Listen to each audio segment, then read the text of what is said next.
안녕하세요. 오해숙 생활단식 보결쌤 엄보결입니다. 오늘은 오생단에만 있는 특별한 6대 법칙에 대해서 알아볼까 합니다. 1주일 단식은 피를 정화하고 2주일 단식은 뼈를 정화하며 3주일 단식은 마음을 정화한다는 6대 법칙 중에서 가장 중요한 첫 번째, 내 몸의 온도를 올린다. 의학과 과학은 매일 날로 발달하고 있지만 병은 늘어나고 있죠.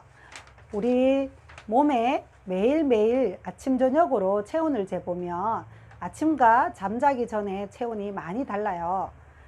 체온 1도가 상승하면 약 5배의 면역력이 상승하지만 체온 1도가 떨어지면 30%의 면역력이 손실이 발생합니다.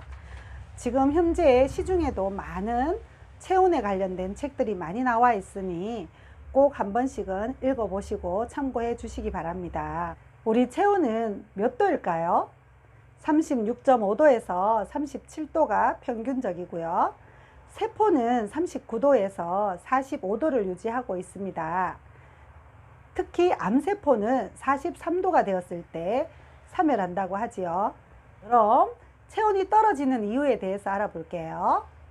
요즘 현대인들은 운동을 많이 하지 않죠. 특히나 근육을 쓰는 운동과 육체적인 땀을 흘리는 노동은 특히 하지 않지 않습니까? 그래서 더 많이 체온이 떨어지는 이유가 되고요.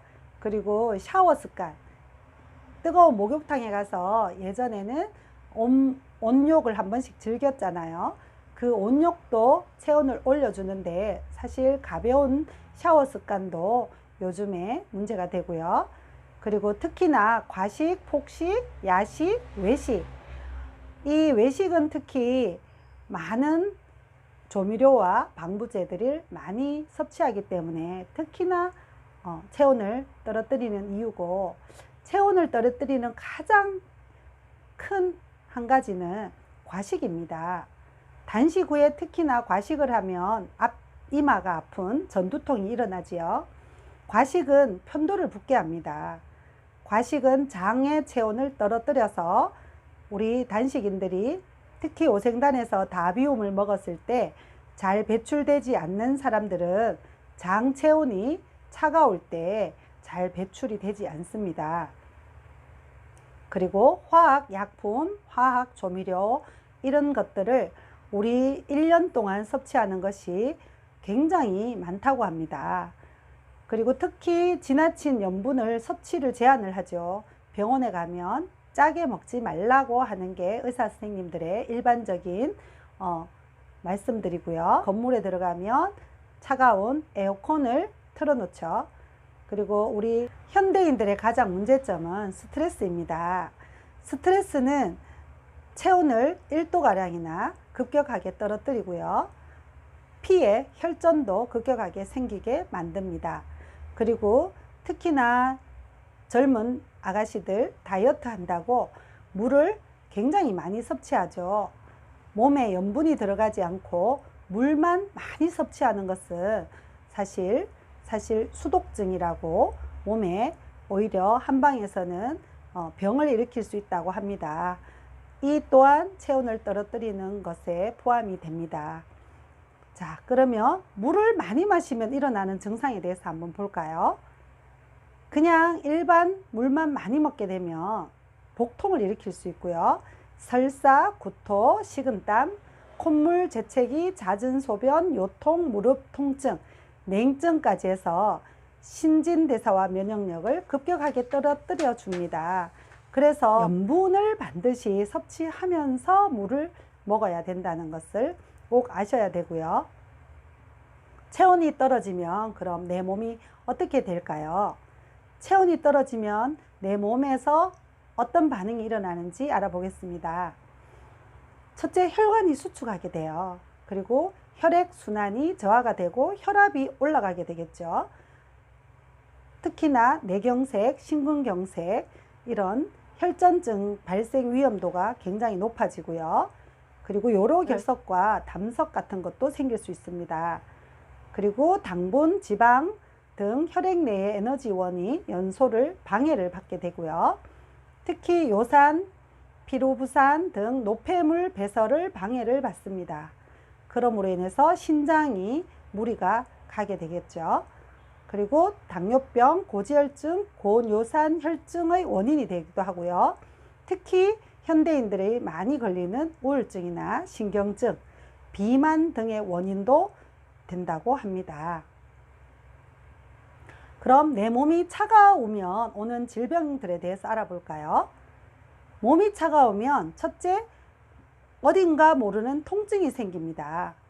그리고 두 번째, 소화가 잘 되지 않으면서 위에 염증이 생기기 시작하죠. 소화가 잘 되시지 않는 분들, 명치 끝이 항상 안 좋으신 분들은 체온이 낮다고 보시면 됩니다.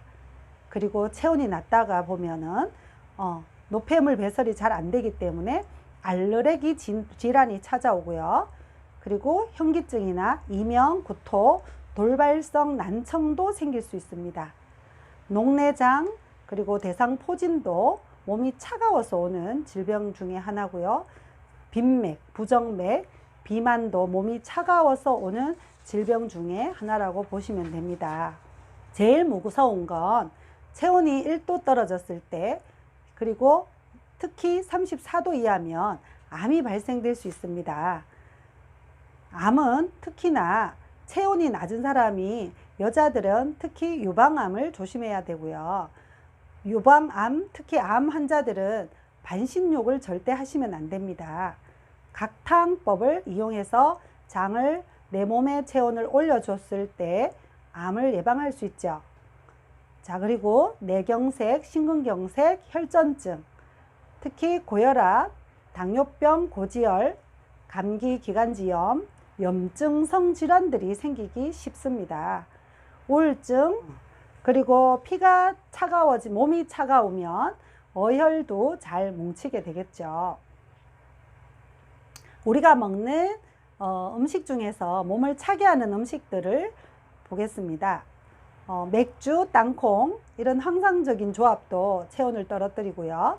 흰색이 들어간 설탕, 그리고 옥수수도 그렇고요. 미역, 가지, 이 한 가지만 너무 많이 먹었을 때는 몸을 차게 하게 체온을 떨어뜨리는 음식으로 보면 되겠습니다. 몸을 따뜻하게 하는 음식들은 그럼 어떤 것이 있을까요?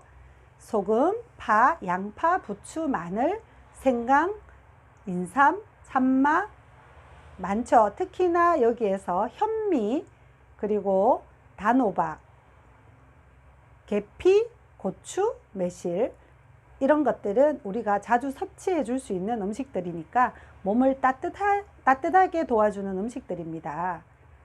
그럼 체온을 올리려면 어떻게 해야 될까요? 과식하지 말고 자주 입욕을 해서 몸을 데워주고요. 그리고 각탕을 매일 하루 한 번 하는 것을 생활화합니다.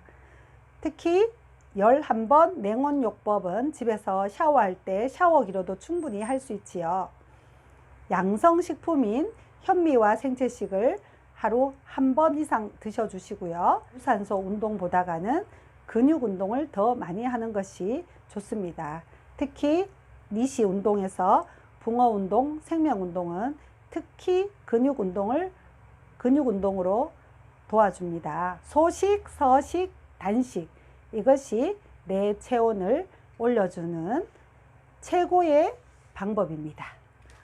오늘은 내 몸의 온도를 올려라에 대해서 알아보았습니다. 감사합니다. 다음에 또 만나요.